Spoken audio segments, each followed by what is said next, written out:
All right, it being 7 o'clock, I would like to call the October 21st, 2020 meeting of the Planning Board to order, please. Karen, can you call the roll? Kevin Donovan, absent. James Callahan, Here. Bob Doherty, Here. Dave Edmonds, Here. Carolyn Turner, Here. Mike Ventresca, Here. Vice Chair Claudia Bolgan. Here. We have one item on the agenda tonight. It is the CROSSMAN Road Subdivision. Yes, Madam Chairman and members of the board. That is the one matter that's on the agenda for this evening.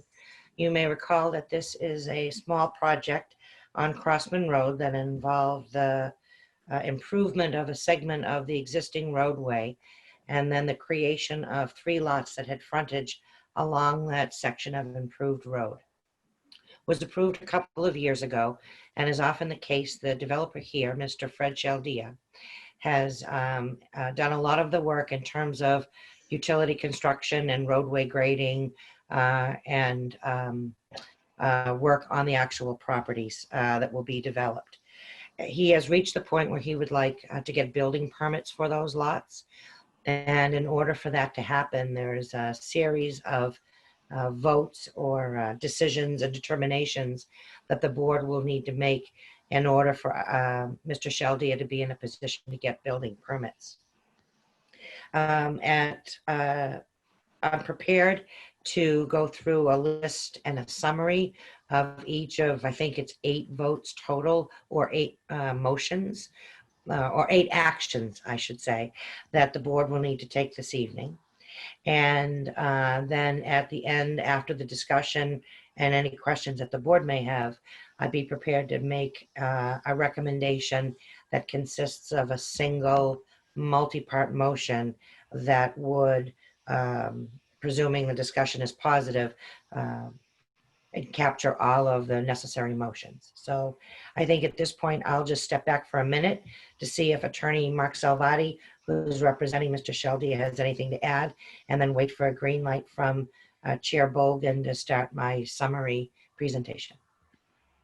Thank you, Tina, and thank you for everyone coming on for this special meeting on Zoom. I appreciate it. I don't have anything to add. I do want to say, just in case I don't get another chance, to thank Tina and Karen and Dan for a lot of work went into what is, as she said, probably one of the smaller projects, but we went back and forth multiple times with all of these documents, the HOA and the Tri-Partite, to get it what we think is right, and hopefully we can get it approved. So with that, I'd be glad to take have Tina take the initiative. Thank you. All right, Tina, if you could go through a presentation on the 8 matters that we need to resolve in our vote tonight, I would appreciate it. Certainly. So one of the first items, or the first item I'll cover, is acceptance of the proposed drainage and access easement document. There is, in fact, a drainage and access easement that covers a couple of lots in this project. The document has been submitted. That meets all of the city solicitor approved guidelines for an easement document of this type. And we verified that the information in it is accurate in terms of the citations that it contains. The one thing that it doesn't yet have is the recording information for the plan, which will be provided as soon as the plan is recorded at the registry. The second thing for action is acceptance of the proposed Homeowners Association document. The document is entitled Declaration and Bylaws of the CROSSMAN Road Homeowners Association, and we verified again that this document follows a previously approved legal format, and that it contains all of and mentions all the responsibilities specific to this particular HOA. The third item for action is determining that a series of documents, which I'll enumerate in a moment, collectively satisfy one of the conditions of the planning board's approval, that in fact was not followed to the letter of the way it was worded in the decision. The documents consist of an as-built plan dated September 24, 2020, the September 21, 2020 explanatory letter from Attorney Mark Salvati.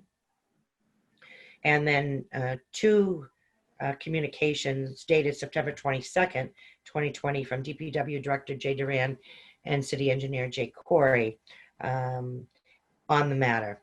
Specifically, Condition 3 required that the developer was to provide detailed construction plans and policy procedures relative to construction of the utility lines within the CROSSMAN Road right-of-way. There were existing utilities. He was going to be doing improvements in them.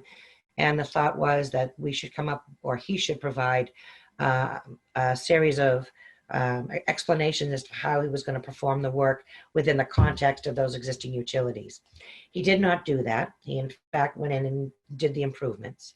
And in the end, I would have to say paid a dear price for not having the policies and procedures approved in advance. It may not have saved him time, but it did cost him an awful lot of money in that he had to actually redo a lot of the work he had done as a consequence of not having had that policies and procedures in place initially. So the matter now has an as-built plan, DPW and engineering, who may have been the ones, who were the ones, or at least DPW was the one that had the initial concern about the work within the existing right-of-way. They are, in fact, now very satisfied with the work that is done. And so we're asking that those documents I cited be declared by you or determined by you to be, in lieu of satisfaction of condition number 3 of approval.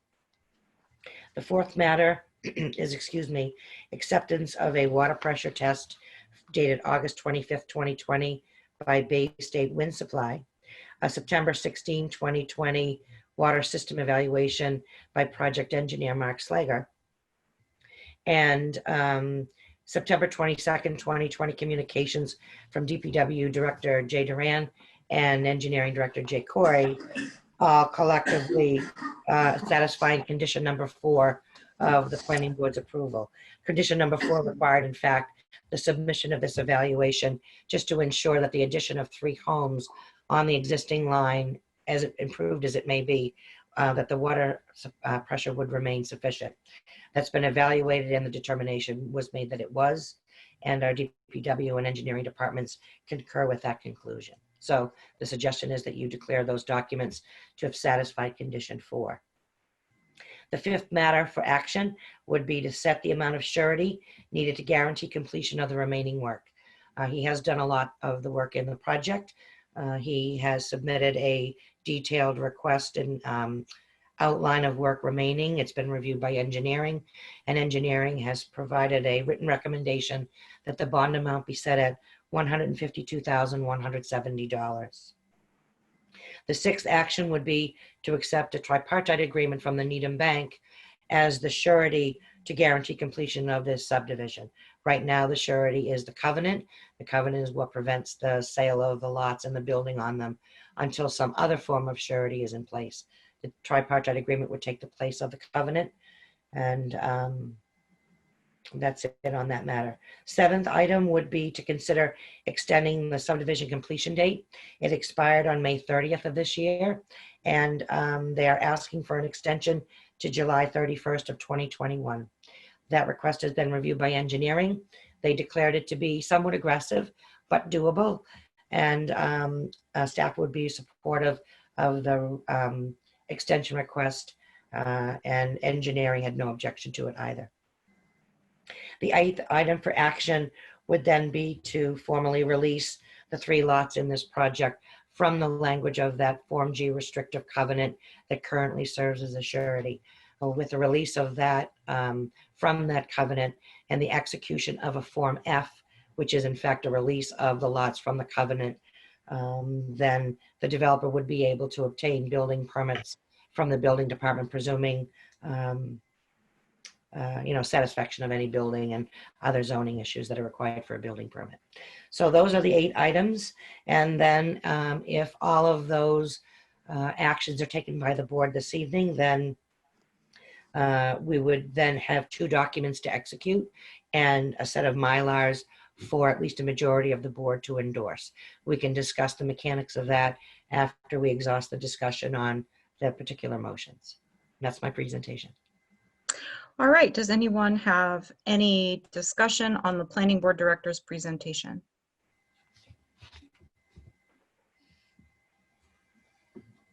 Mike? Yes, I mean, I don't have any issues with all those. It seems like it was well put together. Everything is kind of in order. But the question I have is, it's not so much with the infrastructure that we're looking at, but I'm kind of concerned with what's behind, like these lots. I mean, it's a substantial drop off down behind there. So at which point does that get looked at, as far as, like, does engineering look at if there's a retaining wall required? When does that get looked at?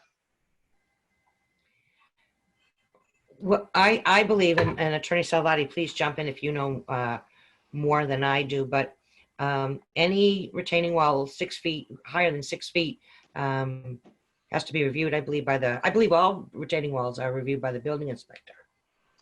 Agreed. So if there's any retaining wall, that would be looked at for a building permit. But to answer your question, Mike, I believe you guys, this board has looked at it twice already.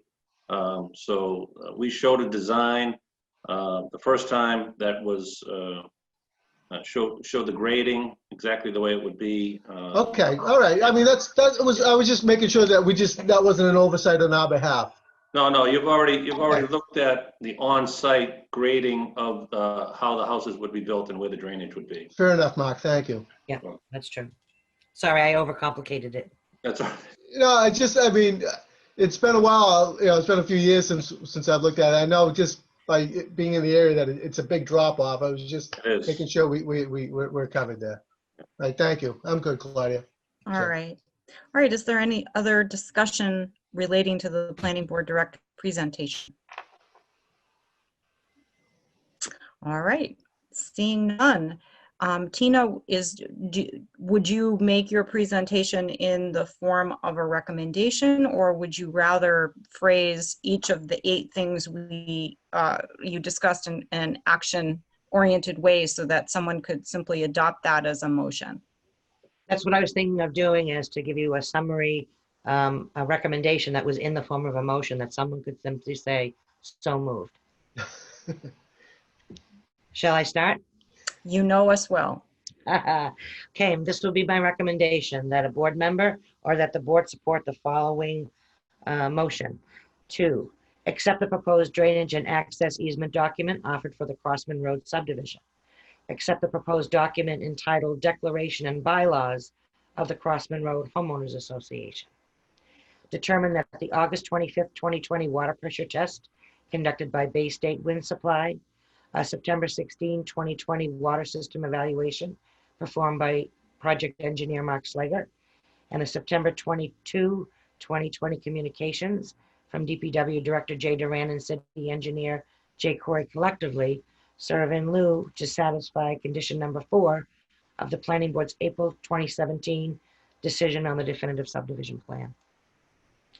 Then to determine that the interim as-built plan dated September 14, 2020, the September 21, 2020 explanatory letter from Attorney Mark Salvati, and the September 22nd, 2020 communications from DPW Director J. Duran and Engineering Director J. Corey collectively satisfy condition number 3 of the Planning Board's April 2017 decision on the definitive subdivision plan.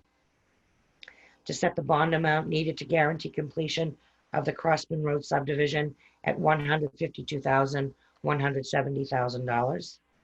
To accept the Tri-Partite amount from the Needham Bank as surety to guarantee completion of work remaining in the subdivision in lieu of the covenant.